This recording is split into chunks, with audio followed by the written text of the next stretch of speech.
ஹல்லேலூயா. ஒரு நிமிஷம் எல்லாரும் என்னை கவனிங்கள். திருச்சியில பல ஆண்டுகளுக்கு முன்பாக நடந்த ஒரு சம்பவம். ஒரு காவல்துறையிலே போலீஸ் அதிகாரியா இருக்கிற ஒருவருடைய மனைவி. இப்பதான் இந்த போலீஸ்ல இருக்கிறவங்களுக்கு எல்லாருக்குமே நிறைய சலுகைகள், நிறைய கவர்மெண்ட் நிறைய செய்யுது. ஆனால் அந்த பல ஆண்டுகளுக்கு முன்பாக போலீஸ்காரங்களுக்கு அப்படிப்பட்ட சலுகைகள் எல்லாம் நிறைய கொடுக்கப்படவில்லை. திடீரென்று அந்த போலீஸ்காரர் தன்னுடைய மனைவி ஒரு பச்சை குழந்தையோடு இருக்கும்போது அந்த போலீஸ்காரர் இறந்து போனார். அவருடைய மனைவி ரட்சிக்கப்பட்டவர்கள் அல்ல, அவங்களுக்கு ஆண்டவரை பற்றி எதுவுமே தெரியாது. அப்போ அந்த பச்சை குழந்தைய வச்சுட்டு அப்போ ரொம்ப சின்ன வயசில் அவங்க கல்யாணம் ஆகியிருக்காங்க. ஆனால் அந்த குழந்தைய ஒரு கையில் இப்படி தூக்கிட்டு இந்த சின்ன சின்ன பொருட்களை தலையின் மேலே வைத்து தெருவாக கொண்டு போய் இந்த வாழைத்தாறு, இந்த வாழைப்பூ, இந்த கப்பக்கிழங்கு, இந்த மாதிரி விஷயத்தெல்லாம் தலையில் சுமந்து அந்த கிராமத்தில் இருக்கிற ஜனங்களுக்கு விற்று இந்த பிள்ளைய வளர்த்து இந்த பிள்ளைய படிக்க வச்சுட்டு இருக்கும்போது ஒரு சில ஆண்டுகளில் திடீர்னு இந்த நாக்கில் ஒரு பெரிய கட்டி, அந்த நாக்கில் கட்டி வந்ததுனால இவங்களுடைய பேச்செல்லாம் உளர ஆரம்பிச்சிருச்சு. சரி, நமக்கு இப்படி வந்துச்சு அப்படின்னு சொல்லி கண்ணாடிக்கு முன்னாடி போய் நின்னா 2 கண்ணுலையுமே அப்படியே பூ விழுந்துச்சு. ஒவ்வொரு நாளும் இந்த 2 கண்ணும் மங்கிட்டே இருக்குது. இவங்களால பேசவே முடியாம இனி இந்த குழந்தையினுடைய எதிர்காலம் என்ன, இந்த குழந்தைய நான் எப்படி வளர்த்துறது, கடவுள்னு ஒருத்தர் இருக்கிறாரா அப்படின்னு ஒரு கல்லுக்கு மேல ரொம்ப சோகமா உட்கார்ந்துருக்கும் போது இது ஒரு நடந்த சம்பவம். ஒரு ஊழியக்காரர் ஒரு டிராக்ஸை அவங்க கையில் கொடுத்தாங்களாமா. கொடுத்த உடனே அவங்க கேட்டாங்களாமா, இது என்னன்னு கேட்டாங்களாமா. இல்லை, இதில் ஏசாமியை பற்றி எழுதியிருக்கு. உடனே அவங்க கேட்டாங்களா, சாமின்னு ஒருத்தர் இருக்கிறாரா அப்படின்னா, எனக்கு படிக்க தெரியாது, நீங்கள் வேணா படித்ததை காமிங்க அப்படின்னு சொன்ன உடனே இயேசு உன் கண்ணீரை துடைப்பார் அப்படின்னு அதில் எழுதியிருந்துச்சு. அந்த டிராக்ஸை அந்த ஊழியக்காரர் முழுக்க படித்து காமிச்சிட்டாரு. உடனே அவங்க சொன்னாங்களாமா, எனக்கு கடவுள் மேலெல்லாம் நம்பிக்கை இல்லை, கடவுள்னு ஒருத்தர் இருந்தாருன்னா இந்த அளவுக்கு என்னை தள்ளி இருக்க மாட்டார், கடவுளுக்கு கண் இல்லை. உடனே இவர் தன்னுடைய கையில் இருந்த ஒரு எண்ணெய் பாட்டிலை ஜெபம் பண்ணி, அம்மா, நான் ஆண்டவரை ரொம்ப நம்புறவன், நான் ஆண்டவருடைய பிள்ளை, நீ எத்தனையோ நாள் இதுவரைக்கும் ஆண்டவரை நம்பாமல் இருந்த, இந்த எண்ணெயை மட்டும் ஏசப்பாவை நம்பி நீ போடு, உனக்கு சுகம் கிடைச்சா ஆண்டவரை தேடிக்கோ அப்படின்னு சொன்னாங்களாமா. இவங்க சரி அப்படின்னு சொல்லிட்டு இரவு நேரத்தில் அந்த எண்ணெயை எடுத்து நாக்கில் வச்சு கண்ணில் 2 சொட்டு விட்டுட்டு தூங்கிட்டாங்க. ஒரு 3 நாளைக்குள்ள பொதுவாக இவங்க அந்த பிஸ்னஸ்க்காக போகும்போது அங்கே இருக்கிறவங்க இவங்க வாய் குளறனால என்ன என்ன என்ன அப்படி திரும்பி கேட்பாங்களாமா. ஆனால் இப்போ யாருமே அவங்கள பார்த்து கேட்ட உடனே பதில் சொல்றாங்க. உடனே நாக்கை போய் செக் பண்றாங்க, உள்ள இருக்கிற அந்த கட்டி அது மறைஞ்சே போயிடுச்சு, அது இல்லை. உடனே உங்களுக்கு ஆச்சரியம். அதுக்கப்புறம் தன்னுடைய கண்ணும் கொஞ்சம் கொஞ்சமாய் பார்வை அடைந்தது. போய் டெஸ்ட் பண்ணா உன் கண்ணில் எந்த பிரச்சனையுமே இல்லை, நார்மல் ஆயிடுச்சு அப்படின்னு அவங்க சொல்லிட்டாங்க. ஒரு மிகப்பெரிய ஆச்சரியம். கர்த்தர் ஒரு பெரிய அற்புதத்தை கொடுத்தாரு. அவங்க சில நாட்கள் தாண்டின உடனே கவர்மெண்ட் ஒரு சட்டத்தை கொண்டு வந்தாங்க. இறந்து போன போலீஸ் அதிகாரிகளுக்கு எல்லாருக்குமே இந்த மாதம் பென்ஷன் கொடுக்க போறோம் அப்படின்னு சொல்லி அந்த பென்ஷன் கிடைக்க ஆரம்பிச்சிருச்சு. அந்த பென்ஷன் கிடைக்க ஆரம்பிச்சதற்கு பிறகு அவங்க வேலைக்கே போகாம வீட்டில் இருந்துட்டு தன்னுடைய பிள்ளைய பார்த்து அந்த பிள்ளைய வளர்த்துனாங்களாமா. அவங்கள்ட்ட சொல்லும்போது சொன்னாங்க, நான் என்னைக்கு இயேசு அறிஞ்சுக்கிட்டேனோ அன்னையோட என் கஷ்டம் என்னை விட்டு போச்சுன்னாங்க. இயேசு அறிகிறதற்கு முன்னாடி வரைக்கும் நான் கஷ்டப்பட்டேன், ஆனா இயேசுவை என்னைக்கு தெரிஞ்சுக்கிட்டேனோ அன்னையிலிருந்து என் கஷ்டம் எனக்கு போயிருச்சு அப்படின்னு. இந்த ஜபத்தில் இருக்கிறவங்க கூட நம்முடைய வாழ்க்கையில் நிறைய பேருடைய வாழ்க்கையில் அப்படிதான். இயேசு அறிகிறதுக்கு முன்னாடி சாப்பாட்டுக்காக கஷ்டப்பட்டோம், இயேசு அறிகிறதுக்கு முன்னாடி எவ்வளோ வேதனைப்பட்டோம். ஆனா இயேசு அறிஞ்சதுக்கு பிறகு ஆண்டவர் நம்மை ரொம்ப நன்றாய் கர்த்தர் வைத்திருக்கிறார். இந்த ஞானம், இந்த கிருபை, இந்த பணம், இந்த உயர்வு, இது எல்லாம் யாரால வந்ததுன்னா அவரை அறிஞ்சுக்கிட்டதுக்கு பிறகு வந்துருச்சு. ஒருவேளை இந்த ஜபத்தில் இருக்கிற யாருக்காவது இயேசுவை அறிஞ்சுக்கிட்டதுக்கு பிறகும் இன்னும் நீங்க தூக்கி எடுக்கப்படல அப்படின்னா, நான் சொல்றேன், கண்டிப்பா நீங்க தூக்கி எடுக்கப்பட்டே ஆகணும். ஆண்டவரை அறிஞ்ச, ஆண்டவருடைய கையை பிடிச்ச, ஆண்டவரை உண்மையா பிடிச்ச ஒரு தேவனுடைய பிள்ளை திரும்ப திரும்ப அந்த கஷ்டத்தில் இருக்கிறதுக்கு ஆண்டவர் அனுமதிக்கவே மாட்டார். ஸோ காரணம் அப்போ நம்மகிட்ட தான் அந்த தப்பு ஏதோ இருக்கும், நம்ம தான் ஏதோ மிஸ்டேக் பண்ணுவோம், நம்ம தான் ஆண்டவரை தேட வேண்டிய விதத்தில் தேடாமல் இருப்போம். அதனால் உங்களை நம்புறவங்க யாரும் கைவிடப்படுவதே இல்லை ஆண்டவரே. எத்தனை பேர் ஆமோதிக்க முடியும்? அப்படியே கைகளை மேலே உயர்த்தி, ஆண்டவரே 100க்கு 100 நான் உங்களை நம்புறேன் சொல்லுங்க. சத்தத்தை உயர்த்தி எல்லாரும் சொல்லுங்க, ஆண்டவரே 100%, 100க்கு 100, 100க்கு 100 எல்லாரும் சொல்லுங்க, ஆண்டவரே 100க்கு 100 நான் உங்களை நம்புறேன். ஹalleluya சொல்லுங்க, ஆண்டவரே 100% உங்களை நம்புறேன் ஆண்டவரே. 100க்கு 100 உம்மையே நான் நம்புவேன். அற்புதம் செய்திடுங்க, அதிசயம் நடத்திடுங்க. சொல்லுங்க, சத்தமா சொல்லுங்க, 100க்கு 100 உம்மையே நான் நம்புவேன். அற்புதம் செய்திடுங்க, அதிசயம் நடத்திடுங்க. மனிதர்கள் முன்பாக தலை குனிந்து போகாமல் உதவி செய்திடுங்க, உயர்த்தி வச்சிடுங்க. மனிதர்கள் முன்பாக தலை குனிந்து போகாமல் உதவி செஞ்சிடுங்க, உயர்த்தி. இப்ப கைய மேல வைத்து உமைதான், உமைதான் நான் நம்பி இருக்கேன். அற்புதங்கள் எனக்கு செய்யுங்கப்பா. திரும்ப திரும்ப சொல்லுவோம், உமைதான், உமைதான், உமைதான். உங்களை தவிர வேற யாரையுமே நான் நம்பல. இதை இரக்கம் செய்யும், நீங்க தான் ஆண்டவரை செய்யணும். உமைதான். எஸ், இந்த ஜபங்கள் கேட்கப்படுகிறது, இந்த வார்த்தை கேட்கப்படுகிறது. முழு இருதயத்தோட சொல்லும் போது ஆண்டவர் அதை கேட்கிறார். ஓ ஹalleluya, உம்மைதான் நான் நம்பி இருக்கேன். அற்புதங்கள் எனக்கு செய்யுங்கப்பா. என் நம்பிக்கையே உமக்கு ஸ்தோத்திரம். என் புகலிடமே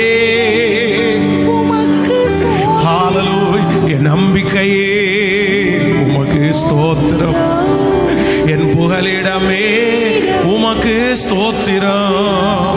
ஆராய்ந்து முடியாத அதிசயங்கள் செய்பவரே, அற்புதம் செய்திடுங்க, அதிசயம் நடத்திடுங்க. ஆராய்ந்து முடியாத அதிசயம் செய்பவரே, அற்புதம் செய்திடுங்க, அதிசயம் நடத்திடுங்க. இரட்டிப்பான நன்மை தருவேன் என்று சொன்னீர், இன்றைக்கு செய்திடுங்க, இப்பவே தந்திடுங்க.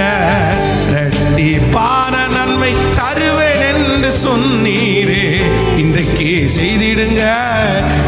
எல்லாருடைய கரங்களை தட்டி, உம்மைதான் நான் நம்பி இருக்கேன். அற்புதங்கள் எனக்கு செய்யுங்கப்பா. உம்மைதான், ஓ அற்புதங்கள் எனக்கு சொல்லிக்கொண்டே, உம்மைதான் நான் நம்பி இருக்கேன். ரம் தனர ஷவோ, உம்மைதான் நான் நம்பி இருக்கேன். அற்புதங்கள் எனக்கு செய்யுங்கப்பா. என் நம்பிக்கையே உமக்கு ஸ்தோத்திரம். என் புகலிடமே உமக்கு ஸ்தோத்திரம். என் நம்பிக்கையே உமக்கு ஸ்தோத்திரம். என் புகலிடமே உமக்கு ஸ்தோத்திரம். உம்மைதான் நான் நம்பி இருக்கேன். அற்புதங்கள் செய்யுங்கப்பா. உம்மைத்தான் நான் நம்பி இருக்கேன். அற்புதங்கள் எனக்கு செய்யுங்கப்பா. உங்க திரு சமூகத்துல நாங்க எங்களை தாழ்த்துறோம் ஆண்டவரே. எங்களோட இருக்கிற தெய்வம் நீர் நல்லவர். நாங்க உங்களை தான் ஆண்டவரே 100க்கு 100% நாங்க நம்புறோம். உம்மை நம்புகிற ஒருவரையும் நீர் வெட்கப்படுத்துவது இல்லை. உம்மை நம்புகிற யாவரும் மகிழ்ச்சி அடைவார்கள். எங்களுக்கு தெரியும்ப்பா, எங்களோடு நீர் பேசும். இயேசுவின் மூலம் ஜெபம் எடுக்கிறோம் நல்ல பிதாவே, ஆமென். ஹல்லேலூயா. கைகளை உயர்த்தி ஒரு ஹல்லேலூயா சொல்லுவோம். ஆண்டவர் நம்மோடு கூட இருப்பார். ஒருவேளை முழங்காலில் நிற்க முடியாதவர்கள் நீங்கள் அமர்ந்து கொண்டு கூட ஆண்டவருடைய வார்த்தையை நீங்கள் கவனிக்கலாம். முடிஞ்சவங்க நீங்கள் முழங்கால்களிலே நில்லுங்கள். ஆண்டவர் நம்மை நடத்துவாராக. ஆமென். நம்ம கடந்த 2 நாட்களாக ஆண்டவருடைய வார்த்தையை இந்த 21 நாட்களும் நெகேமியாவினுடைய வாழ்க்கையை குறித்து நம்ம எல்லாரும் தியானித்து கொண்டிருக்கிறோம். நெகேமியாவை ஆண்டவர் ஒரு வெற்றி உள்ள ஒரு தலைவனாக நமக்கு முன்பாக ஆண்டவர் இந்த நெகேமியாவை கர்த்தர் நிறுத்தி இருக்கிறார். அவனுடைய கையிலே ஒரு பெரிய பொறுப்பு கொடுக்கப்படுகிறது. அந்த பொறுப்பை அவன் மிகவும் வெற்றியாய் ஆச்சரியமாய் அதை செய்து முடித்தான். ஸோ ஒரு வெற்றியுள்ள ஒரு தலைவன், ஒரு வெற்றியுள்ள தலைவிக்கு மிகப்பெரிய ஒரு எடுத்துக்காட்டாய் இந்த நெகேமியா அவனுடைய வாழ்க்கையை ஆண்டவர் வச்சிருக்கிறார்.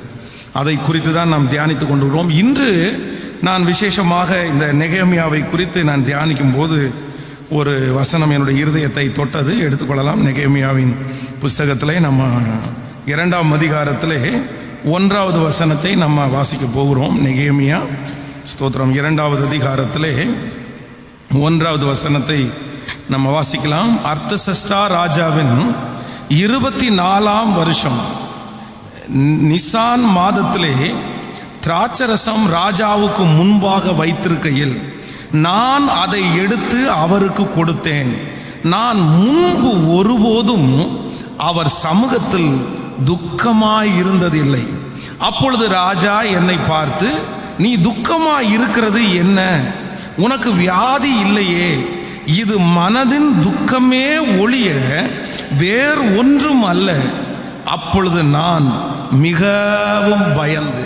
இன்னொரு விஷயம் கூட வாசிக்கலாம். நெகேமியாவின் புஸ்தகம் 2ஆம் அதிகாரம் 1வது 2வது வசனம். அர்த்தசஷ்டா ராஜாவின் 24ஆம் வருஷம் நிசான் மாதத்திலே திராட்சரசம் ராஜாவுக்கு முன்பாக வைத்திருக்கையில் நான் அதை எடுத்து அவருக்கு கொடுத்தேன். நான் முன்பு ஒருபோதும் அவர் சமூகத்தில் துக்கமாய் இருந்ததில்லை. அப்பொழுது ராஜா என்னை பார்த்து, நீ துக்கமாய் இருக்கிறது என்ன? உனக்கு வியாதி இல்லையே. இது மனதின் துக்கமே ஒழிய வேறு ஒன்றும் அல்ல என்றார். அப்பொழுது நான் மிகவும் பயந்து.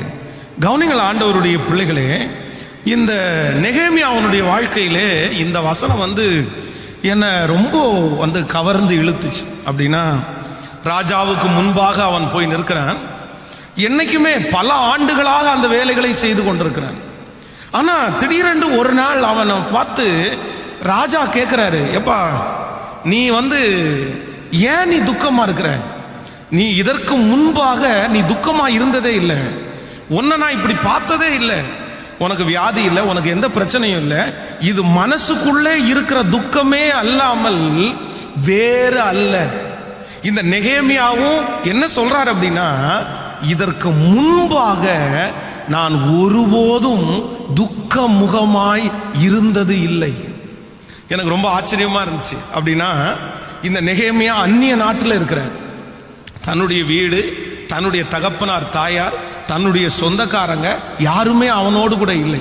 இவன் ராஜாவுடைய சமூகத்திலே ஒரு நல்ல வேலை பார்க்கிறவனா இருந்தாலும் இவன் அந்த தேசத்தினுடைய குடிமகன் அல்ல. அந்த தேசத்திலே பிறந்த அம்மா அப்பாவுக்கு பிறந்தவனும் அல்ல. ஆனா இவனுடைய நாடு எருசலேம், இவனுடைய ஜனங்கள் யூத ஜனங்கள். ஆனா அங்கிருந்து இவன் அடிமையாக கொண்டு வரப்பட்டு, இவனுடைய தகப்பனார் தாயார்கள் அடிமையாய் கொண்டு வரப்பட்டு, இப்போ அந்த பட்டணத்துல ஒரு நல்ல போஸ்டிங்ல இருக்கிறான். ஆனா அவனுடைய இரத்த சம்பந்தமான உறவுகள் நிறைய பேர் அவனோடு கூட இல்லை. ஆனால் அவ்வளவு சூழ்நிலையிலையும் அவன் ராஜாவுக்கு முன்பாக இருக்கும்போது என்ன சொல்றான் அப்படின்னா, இதுக்கு முன்பாக நான் ஒருபோதும் ராஜாவுக்கு முன்பாக துக்கமுகமாய் இருந்ததில்லை. இன்றைக்கு இந்த வார்த்தையை ரொம்ப கவனமாய் நம்ம கவனிக்கணும். நம்ம அடிக்கடி ஆண்டவருடைய பிள்ளைகள் என்ன பண்றாங்க அப்படின்னா, அப்படியே ஒரு சோகமாயிடுறாங்க. நிறைய பேருடைய முகங்கள் துக்கமாய் மாறுகிறது. அவங்களுக்கு எந்த காரணமும் இல்லை. நீங்க துக்கமா இருக்கிறதுக்கு என்ன காரணம்?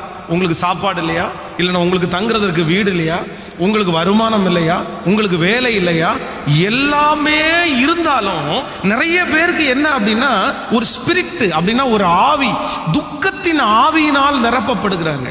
எங்கு போனாலும் முகத்துல ஒரு சோகம், எந்த இடத்துல இருந்தாலும் ஒரு மன கஷ்டம், அப்படியே துக்கத்தை சுமந்து கொண்டே இருப்பது. ஆனால் ஒரு வெற்றி உள்ள ஒரு தலைவனாய் நீங்கள் உருவாக்கப்பட வேண்டும் என்றால் உங்களுடைய கைகளிலே கொடுக்கப்பட்டிருக்கிற பொறுப்புகளை நீங்கள் நிறைவேற்ற வேண்டும் என்றால் ஆண்டவருடைய வேதம் சொல்லுது, ஒரு கர்த்தருடைய பிள்ளை எந்த இடத்திலும் எப்படி இருக்கக்கூடாதுன்னா துக்கமா இருக்கக்கூடாது. துக்கம் என்கிறது ஆண்டவரால் அனுப்பப்படுகிறது அல்ல. ஆண்டவர் அனுப்புறது என்னன்னா சந்தோஷமும் மகிழ்ச்சியும் அடைவீர்கள், நித்திய மகிழ்ச்சி உங்கள் தலைமேல் இருக்கும், சஞ்சலமும் தவிப்பும் ஓடி போகும். கர்த்தர் நமக்கு சந்தோஷமான ஸ்பிரிட்டை கொடுத்திருக்கிறார்.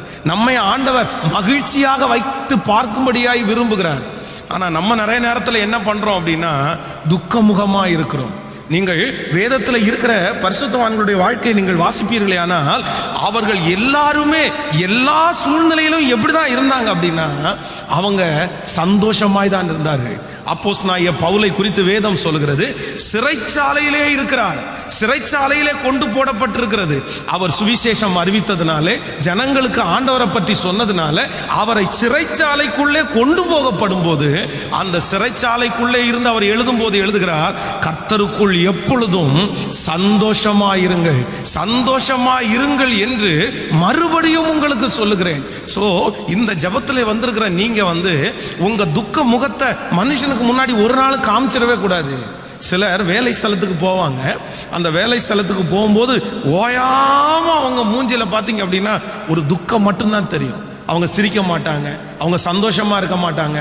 அப்போ உங்களை வேலைக்கு வைக்கிற எஜமானன் உங்களை பார்க்கும்போது நீங்க இப்படி துக்கமாகவே இருந்தா எப்படி உங்களை நம்பி பொறுப்புகளை கொடுக்க முடியும்?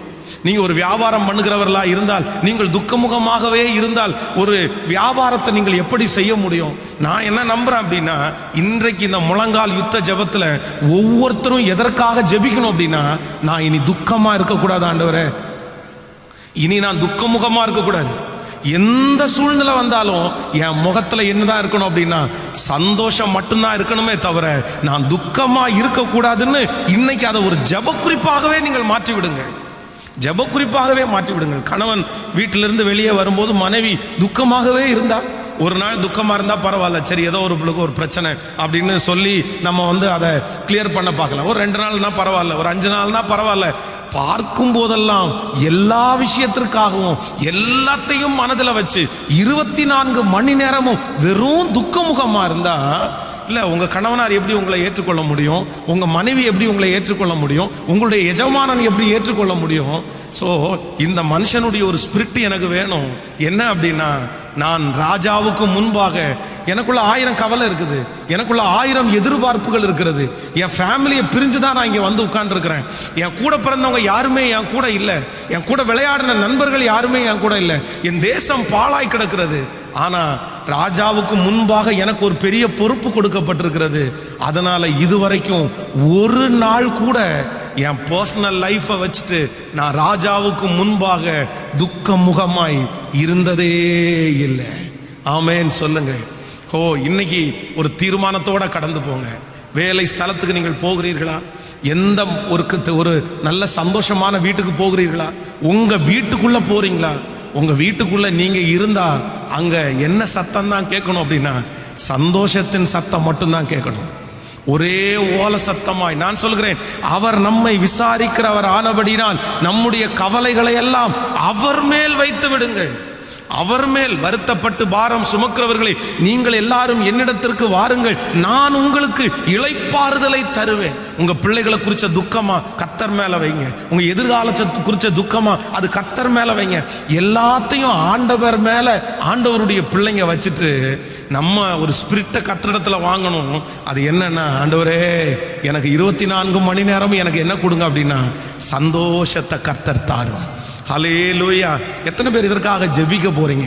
நான் இந்த வசனத்தை நேற்றைக்கு தியானிக்கும் போது என்னுடைய உள்ளத்துக்குள்ள அப்படிதான் நினைச்சேன். எனக்கு ஒரு கிருபை கொடுங்க ஆண்டவரே. என்னை யாரு பார்த்தாலும் என்னுடைய துக்கத்தை யாரும் தெரிஞ்சுக்க வேண்டிய அவசியம் இல்லை. நான் சொல்றேன், நீங்க துக்கமுகமா இருக்கிறதை ஒரு மனுஷன் தெரிஞ்சுக்கிட்டு உங்களுக்கு ஒன்றும் பண்ண போறதில்லை. உங்களுக்கு ஒன்றும் பண்ண போறதில்லை. ஒரு நாள் பரிதாபப்படுவாங்களா? ஒரு நாள் உங்கள்கிட்ட வந்து ஆறுதல் சொல்லுவாங்களா? அது ஒரு நாள் மட்டும்தான் சொல்லுவார்கள். உங்களுடைய துக்கத்தை அவர்கள் தங்களுக்கு சாதகமாக எடுத்துக்கொள்வார்கள். நீங்க துக்கப்படுகிறத பார்த்துட்டு உங்க மேல ஒரு பட்டத்தையே கட்டிடுவாங்க. நீங்க இப்படிப்பட்ட ஆள் தான். ஐயோ, அது எப்ப பார்த்தாலும் விடியாத மூஞ்சி, அது எப்ப பார்த்தாலும் சோகமா இருக்கணும், எப்பவும் சிரிப்பே வராது அப்படின்னு உங்களை குறைவாய்தான் மதிப்பு போடுவார்களே தவிர உங்களை யாருமே ஒரு பெரிய லெவல்ல எல்லாம் வச்சு பார்க்க மாட்டாங்க. அதனால நான் சொல்றேன், என்னுடைய துக்கத்தை மற்றவங்களுக்கு சொல்லுகிறதுனால எந்த பிரயோஜனமும் இல்லைன்னு நான் அறிஞ்சதுக்கு பிறகு நான் எதுக்குங்க துக்கப்படணும்? உங்களை காயப்படுத்தினவங்க சந்தோஷமா இருக்காங்க, உங்க மனசை கஷ்டப்படுத்தினவங்க நிறைய பேர் சந்தோஷமா இருக்காங்க. இவங்கெல்லாம் சந்தோஷமா இருக்கும்போது ஆண்டவரை அறிந்த பிள்ளைகள் கண்டிப்பாக துக்க முகமாய் இருக்க வேண்டிய அவசியமே இல்லை. ஆமேன் சொல்லுங்கள். இன்று முதல் உங்களுடைய வீட்டை விட்டு கிளம்பும் போது நீங்க எப்படி தான் போகணும் அப்படின்னா சந்தோஷமா தான் போகணும். ஒரு பொறுப்பு உங்க கையில கொடுக்கும்போது நீங்க என்ன பண்ணணும் அப்படின்னா, ஆயிரம் இருக்கட்டும், எல்லாத்தையுமே ஒதுக்கி வச்சிருங்க, எல்லாத்தையும் தூக்கி போட்டுங்க. நான் சொல்றேன், கவலை இல்லாதவர்கள் இல்லை, பிரச்சனை இல்லாதவர்கள் இல்லை, போராட்டத்தின் வழியாய் கடந்து போகாதவர்கள் யாரும் இல்லை. ஆனா அந்த போராட்டத்தையே அந்த கவலையே நினைச்சு நீங்க உங்களுடைய முகத்தை துக்கமாய் வைக்கிறத கர்த்தர் விரும்பல. கர்த்தருடைய பிள்ளைங்க மகிழ்ச்சியா இருக்கணும். கைய மேல உயர்த்தி எல்லாரும் இந்த 3வது நாள் இந்த முழங்கால் யுத்த ஜபத்துல ஆண்டவரத்துல சொல்லுங்க, ஆண்டவரே என்ன சந்தோஷமா வைங்கப்பா, எனக்குள்ளே இருக்கிற துக்கத்தின் ஆவி மாறட்டும் என்று சொல்லி ஜெபிங்கள். அப்பா, நான் இனி துக்கமா இருக்க கூடாது. நான் ஒரு வெற்றியுள்ள ஒரு தலைவனாய் ஆண்டவரை மாறுறதற்கு எனக்கு ஒரு கிருபையை தாரும் ஆண்டவரே. எனக்கு ஆண்டவரே சந்தோஷமான ஒரு முகத்தை கர்த்தர் எனக்கு தருவீராக. ஆமென் சொல்லுங்கள். இன்றைக்கு ஒரு 3 காரியங்களை உங்களோடு பேசி உங்களுக்காக ஜெபிக்க போறேன். இந்த துக்கம் என்கிற ஒன்றை நமக்குள்ளே விதைப்பவன் யார் அப்படின்னா, பிசாசு தான் இந்த துக்கத்தை விதைக்கிறான்.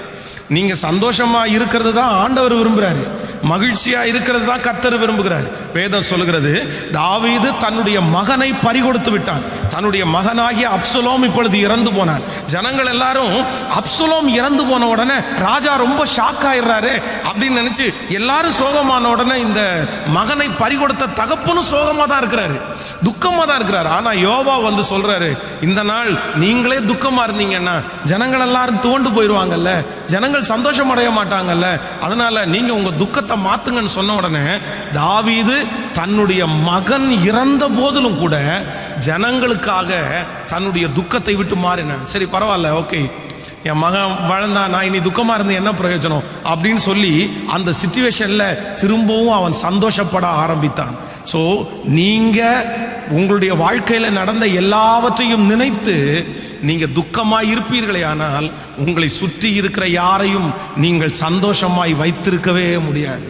உங்களை சுற்றி இருக்கிற பிள்ளைகள், உங்களை சுற்றி இருக்கிற கணவன், உங்களை சுற்றி இருக்கிற மனைவி, உங்களை சுற்றி இருக்கிற சகல ஜனங்களும் சந்தோஷமா வாழ்றதற்கு ஃபர்ஸ்ட் தேவை என்ன அப்படின்னா, நான் முதல்ல துக்கமா இருந்துடக்கூடாது, நான் மகிழ்ச்சியா இருக்கணும், என்னுடைய சோகத்தை களைந்து போட வேண்டும். நான் சொல்றேன், உங்களுக்கு எதிரானவர்கள் நிறைய பேர் நீங்க சோகப்படணுன்றதுக்காக தான் அந்த காரியத்தை செஞ்சிருக்காங்க.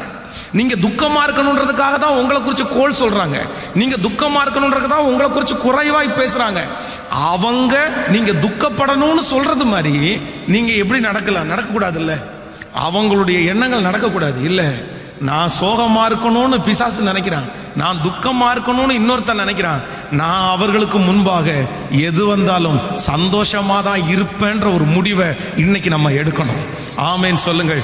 என்னை யாரும் துக்கப்படுத்த முடியாது, எந்த மனுஷனும் என்னை துக்கப்படுத்த முடியாது, எந்த பிரச்சனைகளும் என்னை துக்கப்படுத்த முடியாது, சத்துரு என்னை துக்கப்படுத்த முடியாது. நீங்க எப்போ சத்துருடைய முகத்துல வந்து கரி பூசுறீங்க அப்படின்னா, அவன் உங்களுக்கு சோகமான காரியத்தை விதைத்து உங்களை துக்கப்படுத்தணும்னு சொல்லும் போது அவன் முன்னாடி என் கர்த்தர் என் கூட இருக்கிறார், என் மீட்பர் என் கூட இருக்கிறார், நான் கவலைப்பட மாட்டேன், நான் துக்கப்பட மாட்டேன், நான் சந்தோஷப்படுவேன்னு சொல்லுங்க, அவன் வெட்கப்பட்டு போய்விடுவான். ஆமேன் சொல்லுங்கள். ஆண்டவருடைய பிள்ளைகளே, இந்த பிசாசு ஒரு தேவனுடைய பிள்ளையினுடைய வாழ்க்கையில இந்த துக்கத்தை எப்படியெல்லாம் விதைக்கிறான் அப்படின்னா, நம்பர் 1, முதலாவதாக உங்களுடைய சூழ்நிலையை வைத்து உங்களை துக்கப்படுத்த நினைப்பான். ஆனா உங்க சூழ்நிலை ஒருபோதும் உங்களை துக்கப்படுத்திடவே கூடாது. நீங்கள் வேதத்தில் ஒரு வசனத்தை நீங்க வாசிக்க முடியும். ஆதியாகமம் எடுத்துக்கொள்ளுங்கள். ஆதியாகமம் 39ஆம் அதிகாரத்தை எடுத்துக்கொள்ளலாமா? ஆதியாகமம் 39ஆம் அதிகாரத்திலே 2வது வசனத்திலிருந்து நம்ம வாசிக்க போறோம். ஆதியாகமம் 39ஆம் அதிகாரம் 2வது வசனத்திலிருந்து, கர்த்தர் யோசேப்போடே இருந்தார், அவன் காரிய சித்தி உள்ளவன் ஆனான். அவன் எகிப்தியனாகிய தன் எஜமானுடைய வீட்டிலே இருந்தான். கர்த்தர் அவனோடே இருக்கிறார் என்றும் அவன் செய்கிற யாவையும் கர்த்தர் வாய்க்க பண்ணுகிறார் என்றும் அவன் எஜமானன் கண்டு யோசேப்பினிடத்தில் தயவு வைத்து அவனை தனக்கு ஊழியக்காரனாகவும் தன் வீட்டு விசாரணைக்காரனும் ஆக்கி தனக்கு உண்டான யாவற்றையும் அவன் கையில் ஒப்பு கொடுத்தான். நன்றாய் கவனிங்கள் ஆண்டவருடைய பிள்ளைகளே, இந்த இடத்திலே யோசேப்பினுடைய வாழ்க்கை குறித்து நம்ம வாசிக்கிறோம். இந்த யோசேப்பை நீங்கள் பார்ப்பீர்களே, ஆனால் அந்நிய நாட்டிற்கு இவன் கொண்டு போகப்படுகிறான். இவன் தன்னுடைய தகப்பனாரிடத்திலே இருக்கும்போது உங்களுக்கு தெரியும், அவங்க அப்பா தனக்கு இருக்கிற எல்லா பிள்ளைகளை விட இவனை ரொம்ப அழகா பார்த்துக்கிட்டாரு. அவனுக்கு நிறைய செல்லம் கொடுத்தார். அவனுக்கு பல வர்ண அங்கியை போட்டு அவர் அழகு பார்த்தார். அப்பா வீட்டில் ரொம்ப சொகுசான வாழ்க்கை. தன்னுடைய சகோதரர்கள் ஆடு மேய்க்க போகும்போது அவனை வீட்டில் வச்சுட்டு சாப்பாடு கொடுக்கறதுக்கு மட்டும்தான் அவங்க அப்பா அனுப்புறாரு. அவனுக்கு ஒரு ஸ்பெஷல் இருந்துச்சு அந்த வீட்டில். ஆனால் திடீரென்று தன்னுடைய சகோதரர்களாலே ஏமாற்றப்பட்டு இப்பொழுது அந்நிய நாட்டிற்கு வருகிறான். இப்போ அவன் எதிர்பார்த்தது எதுவுமே அவனுக்கு இந்த இடத்துல கிடைக்கல. அவங்க அப்பாவுடைய அன்பு, அவனை தட்டி கொடுத்து அவனுக்கு பலவர்ண அங்கியை போட்டு அழகு பார்க்கறதுக்கு அவங்க அப்பா இங்கே இல்லை. அவனுக்கு சாப்பாடு ஊட்டி விடுறதுக்கு அவங்க அப்பா இங்கே இல்லை. நீ வேலைக்கு போக வேண்டாம், நீ கொஞ்ச நேரம் தூங்கு அப்படின்னு சொல்றதுக்கு அவங்க அப்பா இல்லை. சூழ்நிலைகள் எல்லாம் அவனுக்கு எதிராக இருக்கும்போது தன்னுடைய எஜமானனுடைய வீட்டில் அவ்வளவு சோகம் உள்ளுக்குள்ள அடங்கி கிடந்தாலும் அதை வெளிப்படுத்தினானா? தன்னுடைய எஜமானுடைய வீட்டில் யாருக்காவது அவன் சொன்னானா? இல்ல அந்த சோகத்தை மனசுக்குள்ள வச்சுட்டு ஒவ்வொரு காரியத்தையும் மறந்து மறந்து போனானா? நீங்க துக்கம் அதிகமா இருக்கும்போது நிறைய பேருக்கு ஞாபக குறைவு வரும். வேலை செய்கிற இடத்துல ஞாபக மறதியினால நிறைய பேர் ஏன் திட்டு வாங்குறாங்க தெரியுமா? அவங்களுக்குள்ள இருக்கிற துக்கம் ஞாபக மறதியை கொடுக்கும். ஆனா வேதம் சொல்லுது, யோசேப்பு காரிய சித்தி உள்ளவனாயிருந்தான். அந்நிய நாட்டிலே அவ்வளவு நெருக்கத்தின் மத்தியிலையும் தன்னுடைய துக்கத்தையோ தன்னுடைய சோகத்தையோ யார் முன்பாகவும் அவன் காண்பிக்கவே இல்லை. அங்க செய்ய வேண்டிய வேலையை சின்சியரா செய்தான். வேதம் சொல்லுகிறது, கர்த்தர் அவனோடு இருக்கிறார் என்றும் அவன் செய்கிற எல்லாவற்றையும் கர்த்தர் வாய்க்க பண்ணுகிறார் என்றும் அவன் எஜமானன் கண்டு. உங்களை வேலைக்கு வச்சிருக்கிற ஒரு எஜமானன், உங்களுக்கு சம்பளம் கொடுக்கிற எஜமானன், உங்களுக்குள்ள 1000 துக்கம் இருந்தாலும் உங்களை சோகத்தோட பார்க்கவே கூடாது. அவர் சம்பளம் கொடுக்குறாரு, அவருக்கு நம்ம வேலை செய்யறோம். அங்க போய் நம்முடைய கவலைய நம்முடைய பிரச்சனையை அங்க சொல்லிட்டு இருக்க கூடாது. அங்க நம்முடைய சோகம் நம்முடைய துக்கம் எல்லாம் கர்த்தர் சமூகத்துல தான் போய் விழணும். நான் திரும்ப சொல்றேன், மனுஷனுக்கு முன்பாக சொல்றதுனால பிரயோஜனம் இல்லை. ஆனா கர்த்தர் சமூகத்துல சொல்லிட்டோம்னா நம்மை ஆறுதல் படுத்துறதுக்கு கர்த்தர் வல்லவரா இருக்கிறார். மனுஷன் இன்னும் கொஞ்சம் காயப்படுத்துவான், மனுஷன் இன்னும் கொஞ்சம் சோகத்துக்குள்ள நடத்துவான். ஆனா ஆண்டவர் அப்படி இல்லை. துக்கத்தோட தேவ சமூகத்துக்குள்ள நீங்க போவீங்க. தேவ சமூகத்தை விட்டு திரும்பி வரும்போது சந்தோஷமா தான் நீங்க திரும்பி வருவீங்களே தவிர துக்கத்தோட திரும்பி வர மாட்டீங்க. ஆனா மனுஷனிடத்துல துக்கத்தோட போனீங்கன்னா அதை விட கொடிய துக்கத்தோட திரும்பி வருவீர்கள். சோ நம்பர் 1, முதலாவதாக உங்க சூழ்நிலை ஒரு நாளும் உங்களை என்னப்படுத்தக்கூடாதுன்னா துக்கப்படுத்தவே கூடாது. எத்தனை பேர் ஆமோதிக்கிறீங்க?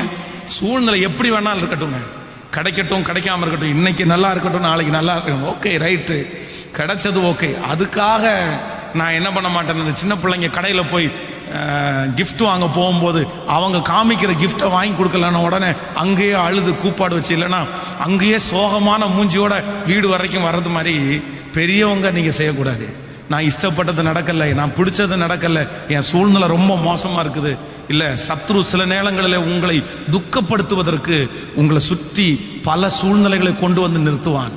ஆனால் ஆண்டவருடைய பிள்ளைங்க என்ன பண்ணணும் அப்படின்னா, என் சூழ்நிலையின் நடுவில் நான் துக்கமாய் அல்ல சந்தோஷமாக இருப்பேன். நீங்கள் அப்போஸ்தலர் நடவடிக்கைகளை வாசிப்பீர்களே, ஆனால் அப்போஸ்தலனாகிய பவுலும் சீலாவும் ஊழியத்திற்காக போகும்போது அவர்களை பிடித்து சிறையிலே அடைத்து அவர்களுடைய கைகள் கால்கள் எல்லாம் விலங்கு போட்டு கட்டி விடுவாங்க. ஆனால் வேதம் என்ன சொல்லுது அப்படின்னா, பவுலும் சீலாவும் துதித்து பாடினார்கள். எங்க? சிறைச்சாலையில் கட்டப்பட்ட அனுபவத்தில் எப்படிங்க பாட்டு வரும்? அதுவும் அந்த கட்டுகளெல்லாம் உடைகிற அளவுக்கு எப்படி பாட்டு வரும்? அதான் எங்களை துக்கப்படுத்துறதற்கு சத்ருவால முடியவே முடியாது. இன்றைக்கு இந்த ஜெபத்தில் இருக்கிற உங்களை பலவிதமான சூழ்நிலைகளை கொடுத்து சத்ரு ஒருவேளை உங்களை துக்கமுகமாய் வைத்திருப்பானே. ஆனால் இல்லை சிஸ்டர், பிரதர், இல்லை, நீங்கள் ஒரு பெரிய வெற்றி உள்ள தலைவனாய் மாறணும்னா, உங்கள் கையில் கொடுக்கப்பட்டிருக்கிற பொறுப்புகளை நீங்கள் நிறைவேற்றணும்னா நீங்கள் எப்படி இருந்துடக்கூடாது அப்படின்னா, உங்கள் முகத்தில் சோகன்ற ஒன்று இருக்கவே கூடாது. ஆமேன்னு சொல்லுங்கள். எத்தனை பேர் ஆமோதிக்கிறீங்க? எப்போ ஆண்டவருடைய பிள்ளைங்க எப்படி தான் இருக்கணும்னா சந்தோஷமாய். ஹல்லேலூயா. கையை மேலே உயர்த்தி சொல்லுங்க, ஆண்டவரே என் சூழ்நிலை என்னை ஒரு நாளும் துக்கப்படுத்தவே படுத்தாது. சொல்லுங்க, முழு பலத்தோட சொல்லுங்க, ஆண்டவரே ஒரு நாளும் என் சூழ்நிலை எப்பேற்பட்டதாய் வேண்டும் என்றாலும் இருக்கலாம், ஆனால் நான் சோகமாய், ஆண்டவரே நான் துக்கமுகமாய் ஆண்டவரே இருக்க போவதே இல்லை. ஆமேன் சொல்லுங்கள்.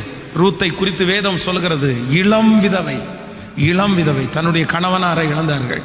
குழந்தை பாக்கியம் கூட அவங்களுக்கு இல்லை. ஆனால் தன்னுடைய மாமியாரோடு கிளம்பி ஊருக்கு வர்றாங்க. அவங்களுடைய முகம் துக்க முகமாக இருக்கவே இல்லை. சரி, இந்த சூழ்நிலை ஆண்டவர் எனக்கு அனுமதிச்சாரு. இந்த சூழ்நிலையில் நான் துக்கமாக இருக்கக்கூடாது, கர்த்தருக்குள் மகிழ்ச்சியாக இருக்கிறது தான் என்னுடைய பலன். ஆமேன். அப்போது பிசாசு உங்களை சோகப்படுத்துறதற்கு முதல்ல அவன் கையாளுறது என்ன அப்படின்னா, சூழ்நிலையெல்லாம் மாற்றிடுவான். சூழ்நிலையெல்லாம் நமக்கு எதிராக இருக்கும். ஆனால் நீங்கள் எப்போ எப்படி தான் இருக்கணும்னா ஒரே மாதிரியாக தான் இருக்கணும். நான் சொல்கிறது உங்களுக்கு புரியுதா? நீங்கள் எப்போ எப்படி தான் இருக்கணும் சொல்லுங்கள். சூழ்நிலை நல்லா வந்தால் சந்தோஷமாகவும், கெட்டதாக வந்தால் துக்கமாகவும். இல்லை, நான் எப்போ எப்படி தான் இருப்பேன்.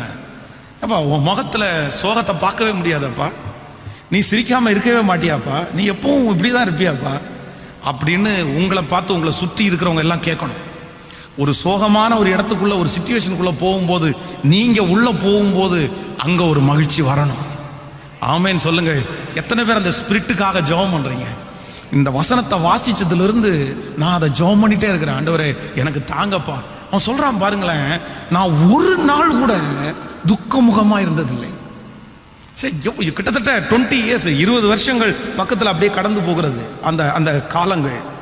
ஒரு நாள் கூட ராஜாவுக்கு முன்னாடி அப்போ பிரச்சனையே இல்லையா? அப்போ உனக்கு சோகமே வராதா? எத்தனை வந்திருக்கும். ஆனால் இல்லை, அது இருக்கட்டும், நான் சந்தோஷமாக தான் இருப்பேன். சூழ்நிலை என்னை துக்கப்படுத்தாது. நம்பர் 2, இரண்டாவதாக, பிசாசு ஒரு தேவனுடைய பிள்ளைய எப்படி சந்தோஷத்தை அவங்கள எடுத்து போடுவான் அப்படின்னா, குற்ற மனசாட்சியை கொடுத்து தான் சந்தோஷத்தை பறிப்பான். நீங்கள் சங்கீதத்திலே 51வது சங்கீதத்தை எடுப்பீர்களே ஆனால் எடுத்துக்கொள்ளலாம். 51ஆம் சங்கீதத்திலே நீங்கள் 51ஆம் சங்கீதம் 8வது வசனத்தை நம்ம வாசிக்க போகிறோம்.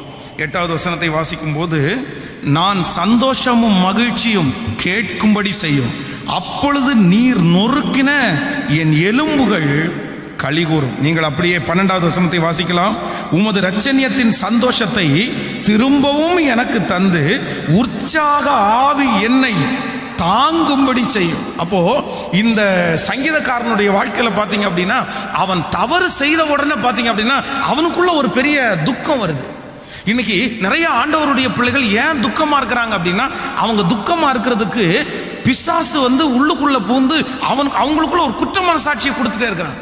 நீ நல்லவன் இல்லை, நீ தப்பு பண்ணவன், உனக்குள்ள நிறைய அசுத்தம் இருக்குது, கர்த்தர் உன்னை ஏத்துக்க மாட்டாரு, உன் ஜெபம் எல்லாம் போய் சேராது, நீ இவ்வளவு மோசமானவனா இருக்கிறியே, நீ இப்படி இருந்தா எப்படி வாழ்வ, கர்த்தரே உன்னை கைவிடுவார்ல அப்படின்ற குற்ற மனசாட்சி உள்ளுக்குள்ள வர வர வர எவ்வளவோ அழகான ட்ரெஸ் பண்ணாலும், எவ்வளோ அழகா சாப்பிட்டாலும், ஆனா அந்த குற்ற மனசாட்சி சில மனிதர்களை சோகமுள்ளவர்களாய், கவலை உள்ளவர்களாய் மாற்றுகிறது. அப்போ நான் எதனால துக்கமா இருக்கக்கூடாதுன்னா, நான் சொல்றேன், ஆண்டவருடைய சமூகத்திலே நாம் குற்றங்கள் செய்யும் போது நம்ம குற்ற மனசாட்சியோட இருக்க வேண்டிய அவசியம் இல்லை. நம்முடைய தகப்பனாரிடத்தில் போய் மன்னிப்பு கேட்கும் போது நம்முடைய தேவன் நம்மை மன்னிக்கிறதற்கு தயை பொருந்தினவராக இருக்கிறார்.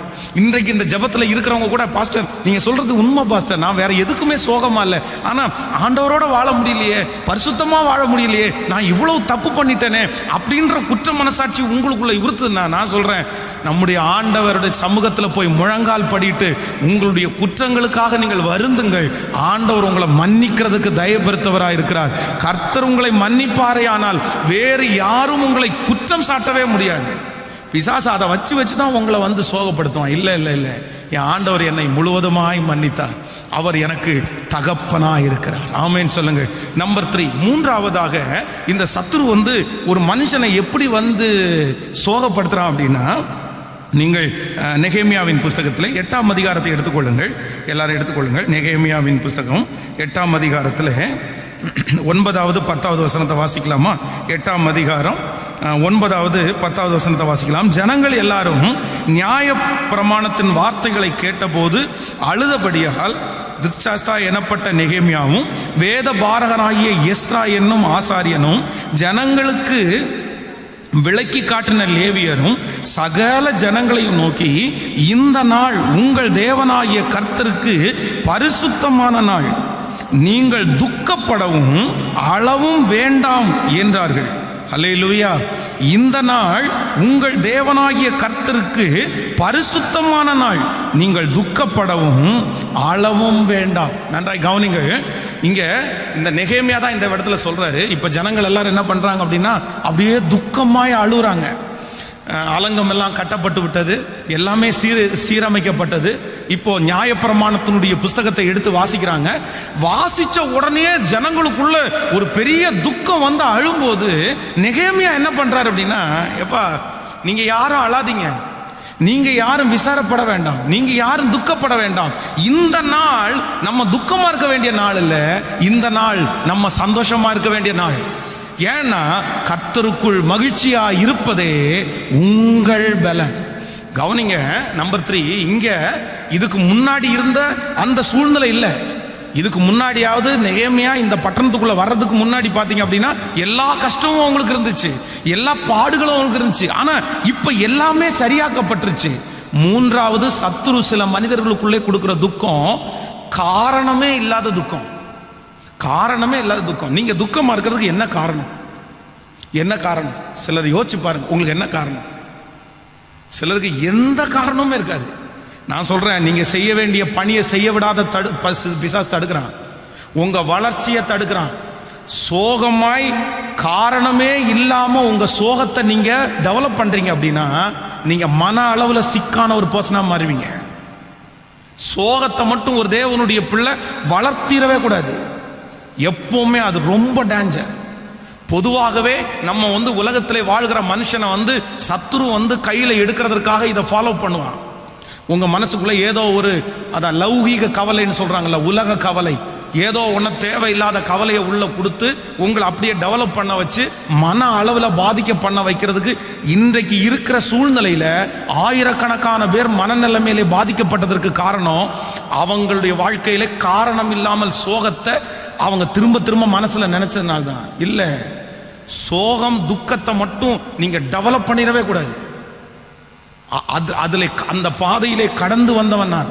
அதனாலதான் அவ்வளவு நான் வந்து உங்களுக்கு சொல்றேன். காரணம், நான் வந்து இந்த திருச்சியிலே ஊழியம் செய்கிற நாட்கள்ல நான் துக்கப்படுவதற்கு ஒரு காரணம் இல்லை. ஆண்டவருடைய பிள்ளை, அங்க நல்ல ஊழியம், நல்ல ஜனங்கள், நல்ல பாசமான ஜனங்கள், சுத்தி ஆட்கள், எனக்கு ஊழியத்துல எல்லாம். ஆனா நானா வந்து ஏதோ நினைச்சு சோகமாயிட்டேன். அப்படின்னா நான் இப்படியே இருந்துருவேனோ, இப்படியே ஆயிருமோ, நம்ம ஜாலியாவே இருக்க முடியாதோ, நம்ம சந்தோஷமாவே இருக்க முடியாதோ, நம்ம ஊழியத்துக்கு தெரியாம வந்துட்டோமோ, நம்ம பசங்க எல்லாம் நம்ம கூட இருக்க மாட்டாங்களா, இப்படி நானே வந்து தேவையில்லாத ஒரு காரியத்தை குறித்து யோசிச்சு துக்கப்பட்டு அதற்கு பிறகு நான் அந்த துக்கத்தை வெறுத்தேன்.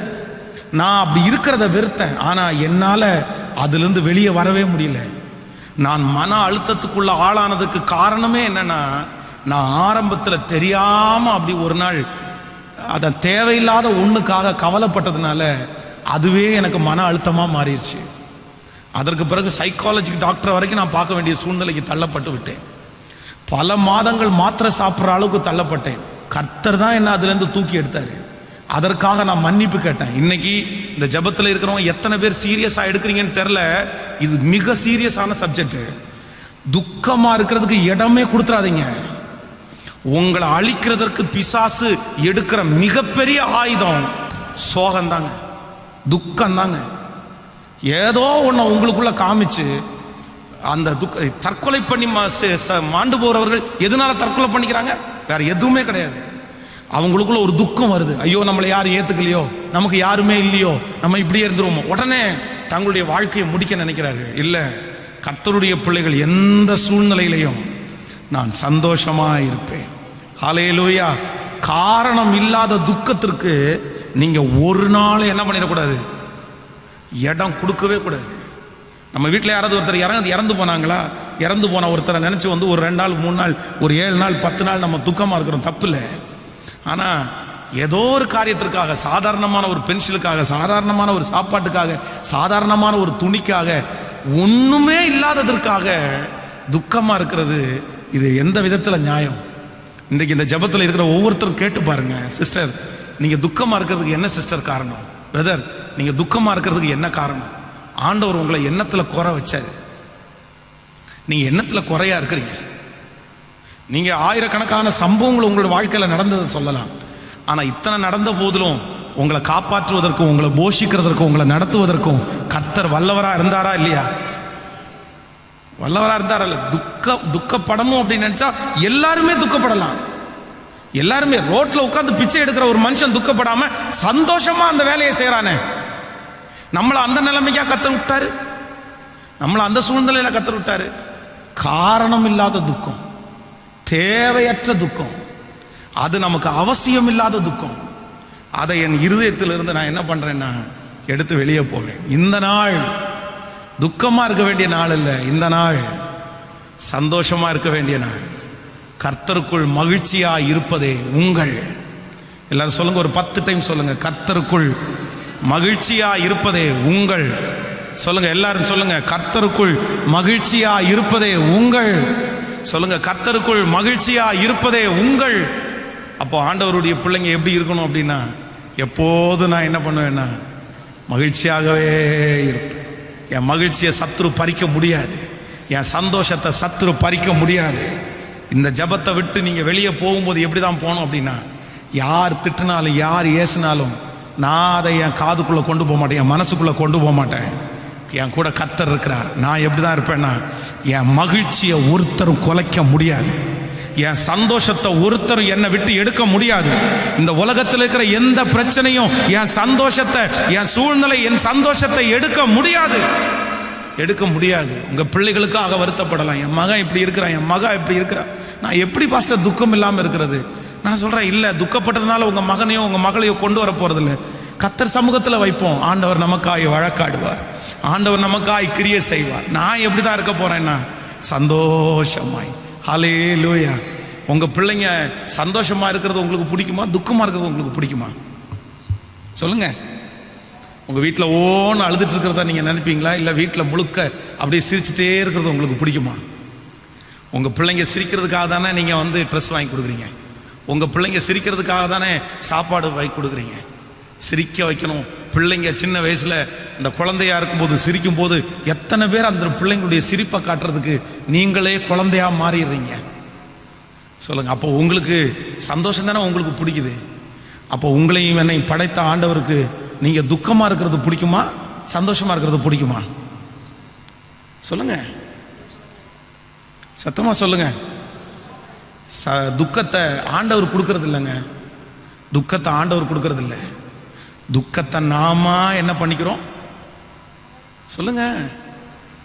நாம கிரியேட் பண்ணிக்கிறோம், நாம உண்டு பண்றோம், நாம அதற்கு வடிவம் கொடுக்கிறோம், நம்ம அதை பெருசு பண்றோம். சோகமா இருக்கணும்னு நினைச்சா நான் கூட இப்ப எப்படிதான் இருக்கணும்? இந்த ஜபத்தில் இருக்கிற எல்லாருமே சோகமா இருக்கணும். ஏன்னா எல்லாருடைய வாழ்க்கையிலையும் ஒரு பாடு இருக்கத்தான் செய்யுது. ஆனால் சந்தோஷமா இருக்கணும்னு நினைச்சாலும் சந்தோஷமா இருக்கலாம், துக்கமா இருக்கணும்னு நினைச்சாலும். இப்போ உங்களை பார்த்து கேட்குறேன், நீங்க எப்படி இருக்க போறீங்க? இதுவரைக்கும் இருந்ததெல்லாம் போட்டோம், இதுவரைக்கும் இருந்ததெல்லாம் போட்டோம். இனி உங்கள் சந்தோஷத்தை எதுவுமே என்ன பண்ணக்கூடாது. அல்லேலூயா. நம்ம ஆண்டவருடைய பிள்ளைங்க அல்லவா, நம்ம ஆண்டவருடைய பிள்ளைங்க அல்லவா. ஒரு ஒரு சம்பவத்தை சொல்லி நான் ஜெபிக்க போகிறேன். ஒரு வீட்டிற்கு என்னை ஜெபிக்கிறதுக்காக அழைத்து கொண்டு போனார்கள். அந்த வீடு வீடு ரொம்ப தூரத்துலேருந்து, முன்னாடி நிறைய இடம், நடந்து உள்ளே போகிறேன். உள்ளேருந்து ஒரு மனுஷன் வர்றார். அவருடைய தாடி இங்கே வரைக்கும் தாடி வளர்ந்துருக்கு. அவங்க பின்னாடியே ஒரு வயதான ஒரு அம்மா வராங்க. அந்த அம்மாவும் ரொம்ப சோகமாக பழைய சேலையை கட்டிட்டு வந்தாங்க. அப்போது என்னை கூட்டிகிட்டு போன ஒரு வீட்டுக்குள்ளே உட்கார வச்சு, பாஸ்டர் இவங்களுக்கு வயசு என்ன இருக்கும், உங்களால் கணிக்க முடியுமா அப்படின்னு கேட்டார். நான் அவர்கிட்ட சொன்னேன், ஒரு 60க்கு மேலே 60க்கு மேலே இருக்கும் அப்படின்னு சொன்னேன். அவர் ஆச்சரியமாக சொன்னார், பாஸ்டர் 47 வயசு தான் ஆகுது அவங்களுக்கு, 47 இயர்ஸ். 47 வயசில் ஏன் இப்படி இருக்காங்கன்னு கேட்டால், பல ஆண்டுகளுக்கு முன்பாக அவருடைய மகன் வெளியே பைக் எடுத்துகிட்டு போகும்போது ஒரு ஆக்சிடெண்ட்டில் அந்த பையன் இறந்துட்டான். இறந்த அந்த பையனை நினச்சி இறந்த அன்னையிலேருந்து இன்னைக்கு வரைக்கும் அவங்க அப்பா தாடியும் வெட்டலை, முடியும் வெட்டலை. வீட்டை விட்டு 2 பேரும் வெளியே வரலை. அவர்களுக்கு இருக்கிற கொஞ்சம் வருமானத்தை வச்சு அவங்க குடும்பத்தை நடத்தி 2 பேரும் சோகமாகி அப்படியே சாகிற லெவலில் அந்த நிலைமையில் இருந்தாங்க. எனக்கு ஆச்சரியமாக இருந்துச்சு. ஆனால் தாவீதை நான் கம்பேர் பண்ணி பார்த்தேன். தன்னுடைய பிள்ளை மரித்து போனது என்று கேள்விப்பட்ட உடனே, நான் பிள்ளையினிடத்திற்கு போவேனே அல்லாமல் அது என்னிடத்திற்கு திரும்பி வராது. ஓகே, நீ என்ன பண்ண முடியும், என்ன செய்ய முடியும்? இறந்து போன குழந்தைக்காக நான் துக்கப்பட்டு என் வாழ்க்கையை நான் தொலைக்க முடியாதில்ல. அதனால் இங்கே இருக்கிற எல்லாருமே இன்னைக்கு ஒரு ஒரு பெரிய வெற்றியோடு கடந்து போவோம். உங்கள் கையில் ஆண்டவர் பெரிய பெரிய பொறுப்புகளை கர்த்தர் தர போகிறாரு. நீங்கள் செய்ய போகிறீங்க, ஆண்டவர் உங்களை அப்படி நிறுத்த போகிறாரு. நெகேமியாவினுடைய அபிஷேகம் எல்லாருக்கும் கிடைக்க போகிறது. அந்த நெகேமியா தன் கையில் கொடுக்கப்பட்டிருக்கிற பொறுப்பை வெற்றியாய் முடிக்கிறதற்கு ஒரு பெஸ்ட் குவாலிட்டி என்ன அப்படின்னா, நான் இதுவரைக்கும் ஒரு நாள் கூட ராஜாவுக்கு முன்பாக துக்கமுகமாய் இருந்தது இல்லை. ஹல்லேலூயா. ஃப்ரெஷ்ஷாக நீங்கள் செய்யுங்க, என் கூட கர்த்தர் இருக்கிறார். முழங்கால் படியிடலாமா? Thank you Holi spirit. நன்றி ஆண்டவரே. முடியாதவர்கள் எழும்பி கூட நின்று கொள்ளலாம்.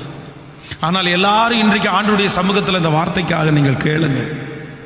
ஒவ்வொருத்தரும் ஆண்டவருடைய சமூகத்தில் கேளுங்கள். ஆண்டவரே, எனக்கு தேவை, எனக்கு சந்தோஷமான ஒரு வாழ்க்கை எனக்கு தேவை. ஆண்டவரே, இந்த வார்த்தை யாருக்கும் இல்லை, எனக்காக தான் ஆண்டவரே நீங்க பேசுனீங்க. நான் தான் அப்படிப்பட்ட சூழ்நிலையில கடந்து வந்திருக்கிறேன். எனக்கு காரணமே இல்லாத காயம், காரணமே இல்லாத சோகம், ஏனோ நான் சந்தோஷமாவே இல்லை. என்னை விட பல பிரச்சனையில இருக்கிறவங்க சந்தோஷமா இருக்கிறாங்க, ஆனா நான் சந்தோஷமா இல்லை. நான் சந்தோஷமா இல்லை. உங்களை விட கோடி கணக்கில் கடன் இருக்கிறவங்க சந்தோஷமா இருக்கிறாங்க. பல பிரச்சனையில இருக்கிறவங்க சந்தோஷமா இருக்காங்க. உலகத்தான் சந்தோஷமா இருக்கிறாங்க. ஆனா நம்ம சந்தோஷமா இருக்க வேண்டாமா? கையை மேல உயர்த்தி சொல்லுங்க, ஆண்டவரே, அப்படிப்பட்ட ஒரு சந்தோஷமான ஆவியை எனக்குள்ளே ஊற்றும் ஆண்டவரே. ஹல்லேலூயா. பிசாசுக்கு எடுத்த கையா மாறிடுது சிஸ்டர், பிரதர். பிசாசுக்கு எடுத்த கையா மாறிடுது. ஒரு காரியத்தை நீ இழந்து கொண்டிருக்கும் போது கர்த்தர் உன்னை இழக்க வச்சதற்கு காரணம் நீ துக்கமா இருக்கிறதுக்கு அல்ல. ஹல்லேலூயா. சத்துருக்கு முன்னாடி நீ பெரிய வெற்றி உள்ள மனுஷனாய் நிற்கணுன்றதுக்காகத்தான் ஆண்டவர் அந்த சூழ்நிலையில உங்களை அனுமதிச்சாரு. கையை மேல உயர்த்தி, இயேசுவே, சந்தோஷமும் மகிழ்ச்சியும் அடையும்படி செய்யும். ஹல்லேலூயா. இயேசுவே, நீ நல்லவர். சொல்லுவோம் எல்லாரும், இயேசுவே, நீ நல்லவர். உடைக்கப்பட்ட நேரங்களில் துணையாக நின்று எனக்கு நல்லவரா, ரொம்ப நல்லவராய் இருப்பவரே, எனக்கு நல்லவரா, ரொம்ப நல்லவராய் இருப்பவரே. எப்படி நான் உமக்கு சொல்லுவே.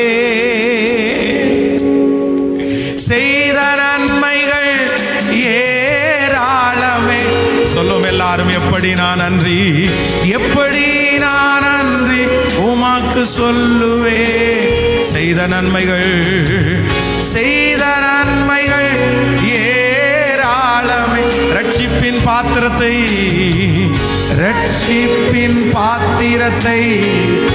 எடுத்து கொண்டும் பாதத்தில் ஓயாமல் முத்தம் செய்கிறே.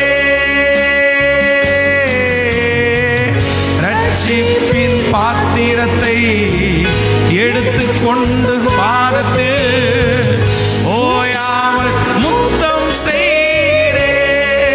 கைகளை மேல உயர்த்தி, இயேசுவே நீ இந்த மூன்றாவது நாள் முழங்கால் யுத்த ஜெபத்தில் என் பிள்ளைகளுடைய இருதயத்தில் இருக்கிற சோகம், துக்கம் இயேசுவின் நாமத்தில் மாறுவதாக. நீ நல்லவர்,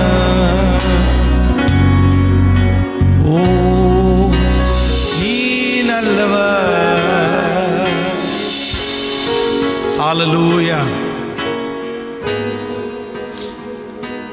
மகிழ்ச்சியா இருக்கிறதா நம்முடைய பலன், மகிழ்ச்சியா இருக்கிறதா என்னுடைய பலன், மகிழ்ச்சியா இருக்கிறதா என்னுடைய பலன். கர்த்தர் எனக்காக யாவையும் செய்து முடிப்பார். என் முகத்தை சோகப்படுத்தி பார்க்கணும் அப்படின்னு நினைக்கிற சத்துரு வெட்கப்பட்டு போவான். அவனுக்கு முன்பாக நான் சிரித்து தான் வாழ்வேன், சந்தோஷமா தான் நான் வாழ்வேன்.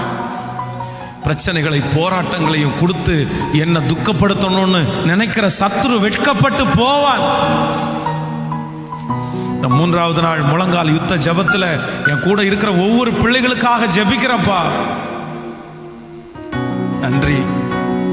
ஆயிரக்கணக்கான பேர் ஆண்டவரே ஒவ்வொரு வீடுகளிலும் இருந்து கூட இந்த ஆராதனையிலே கலந்து கொள்கிறார்களே, ஒவ்வொருவர் மேலையும் இப்பொழுது ஒரு சந்தோஷத்தின் ஆவி, ஒரு சந்தோஷத்தின் ஸ்பிரிட் இப்பொழுது செயல்படுவதாகப்பா. அவங்களுடைய சோகங்கள், அவங்களுடைய மனதில் இருக்கிற துக்கங்கள் முழுவதும் மாறட்டும். இந்த நாள் உம்முடைய பிள்ளைகளோடு கூட இரும். அவர்கள் குடிக்கிற தண்ணீர், சுவாசிக்கிற காற்று, சாப்பிடுகிற ஆகாரம், பண்ணுகிற பிரயாணம் எல்லாவற்றிலும் கர்த்தருடைய கரம் கூட இருக்கட்டும். எங்களுடைய சபை கட்டுமான பணி, இடம் வாங்குற காரியங்கள் ஆண்டவரே, இந்த 12 மாதத்திற்குள்ள கர்த்தர் எங்களுக்கு ஒரு பெரிய மகிமையை கொடுத்து எங்களோட ஆயிரக்கணக்கான பேரை இணைக்க பண்ணி எங்கள் தேவைகளை ஆச்சரியமாய் சந்தித்து நீர் எங்களை நடத்துகிறதற்காய் ஸ்தோத்திரம். இந்த 21 நாட்களும் தவறாமல் நாங்கள் கலந்து கொள்ள எங்களுக்கு பலன் தாரும். உங்க பிரசன்னம் எங்களை நடத்தட்டும். இயேசுவின் மூலம் ஜெபம் எடுக்கிறோம் நல்ல பிதாவே. என் ஆத்துமாவே கர்த்தரை ஸ்தோத்திரி, என் முழுவதுமே பரிசுத்த நாமத்தை ஸ்தோத்திரி. என் ஆத்துமாவே கர்த்தரை ஸ்தோத்திரி. கர்த்தர் செய்த நம்முடைய ஆண்டவராகிய இயேசு கிறிஸ்துவின் கிருபை, பிதாவாகிய தேவனுடைய அன்பு, பரிசுத்த ஆவியானுடைய அந்யோன்ய ஐக்கியம் நம்மனோடு இன்றும் என்றும் சதா காலம் கூட இருப்பதாக. ஆமென். ஹல்லேலூயா, ஹல்லேலூயா. Praise the Lord. God bless you. ஆண்டவர் ஆசீர்வதிப்பார்.